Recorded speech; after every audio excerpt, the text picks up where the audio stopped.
Yeah, even though I'm about to fall asleep, I feel like that's really what I should have done throughout my whole 90 minutes of what I just watched today.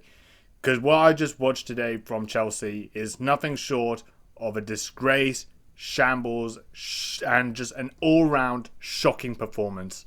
Just completely clueless, no invention, no creativity at all. Just pure misery from start to finish. Now, obviously, what I'm going to be talking about is the Chelsea Ipswich game where Ipswich beat Chelsea 2-0. And probably on the reflection of the game, it was probably a deserved win for Ipswich and a deserved defeat for Chelsea. Now, I want to get things out of the way. Now, I made the last video saying Chelsea were out of the title race. I'm going to retract the words I've said. There was no fucking title race. Sorry for the language, but I'm just going to hit that out immediately. Like, even somehow Chelsea were 2 points behind Liverpool at one stage of the season.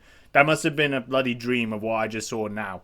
Because Chelsea, that performance today from Chelsea, never mind a title challenging team, that's not even a performance that's worth challenging anything. Not even top four. Like, that was so disgraceful from start to finish. And to even say that Chelsea were title contenders, I would honestly say is probably about that sentence is probably more of a sin than you saying I hate Christmas. That's how bad that performance was and how bad Chelsea were. But anyways, let's actually talk about the game. So the starting 11, Chelsea make their changes. They put on Jorgensen in goal instead of Sanchez. And Cuckoo also starts and João Felix starts. And also Mudwakey, I forgot about him as well. So there were changes throughout this game. And I'm just going to really just hit this out immediately. Even if he put the same starting 11 against Fulham for this game, I'm just going to say that now. I don't believe any difference would have been made from the performance.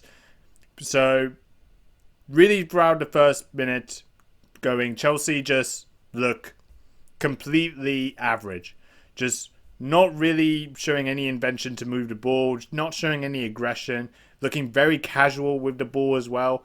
And throughout the whole game, Ipswich were just pressing the whole game. Pressing, showing more aggressive, being more aggressive, showing more fight, more passion. And throughout that whole game, Liam Delap, I think, was probably the standout player.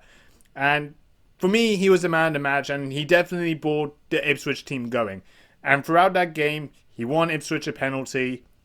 Now, I would debate to say that I don't think it was a penalty, but I really don't think it would have changed the course of the game at all. I think Chelsea were just far from it at all. And it's also a testament of that Chelsea are open in so many areas. So essentially the penalty happened. Liam Delap was running to the ball that he was trying to get to the through ball of a pass. He receives the ball, puts the touch away from the goalkeeper, and essentially the goalkeeper apparently brought him down. And they checked through VAR, and they gave the penalty. So, and that was pretty much the first flaw that Chelsea had, just how open they were. And Liam Delap was getting into so many areas.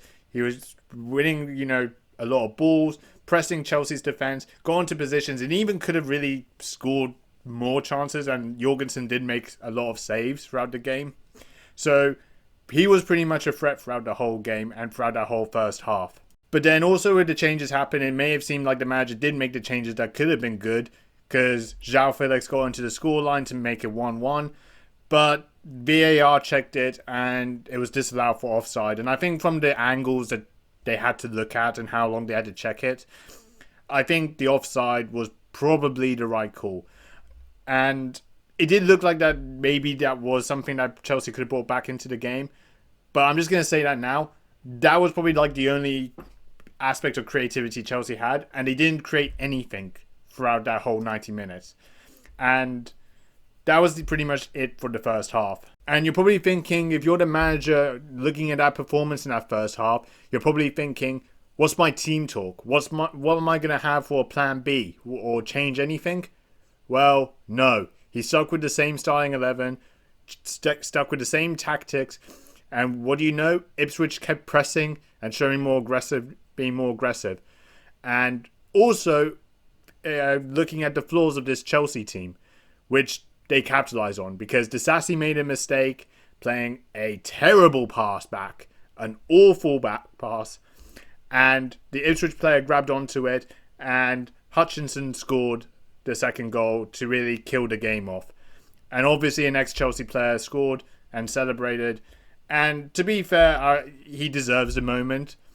And I think it was pretty much curtains at that point. Now, being more objective and looking at the game in a more fair perspective, I actually do think Ipswich deserved the victory. It's also their first win at their home ground in the Premier League this season.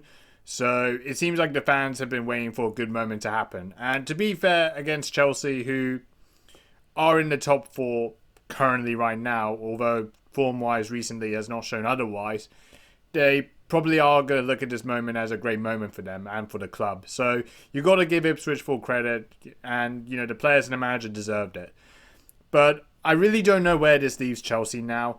I will state this: I don't really think anybody should really be defending the team or the manager for that performance, and especially the last few games. Everton, and then also especially Fulham. I think there are a lot of flaws, and it just showed the manager is kind of lost his spark a little bit. And I think it's now kind of a reality check to really evaluate this team, more critically. Like, what's his best starting 11? And also, what's his plan B? Like, I don't really look at, his team selections and thinking that, he's got different personnel, different players that could have different quality. They all just do the same thing. Like, I don't really think none of the players come on and actually make a different impact.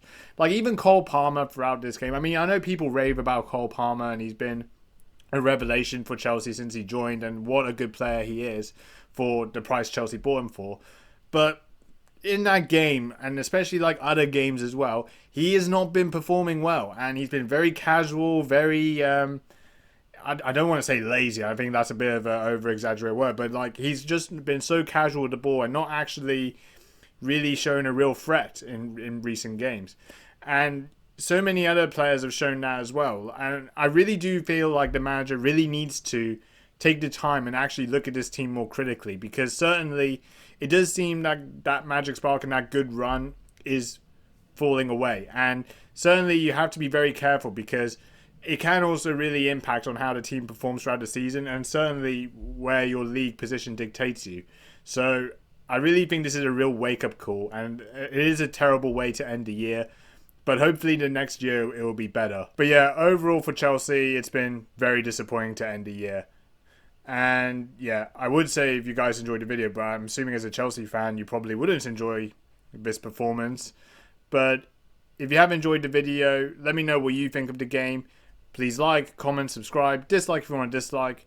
Thank you so much for watching. And yeah, that's about it. See you later.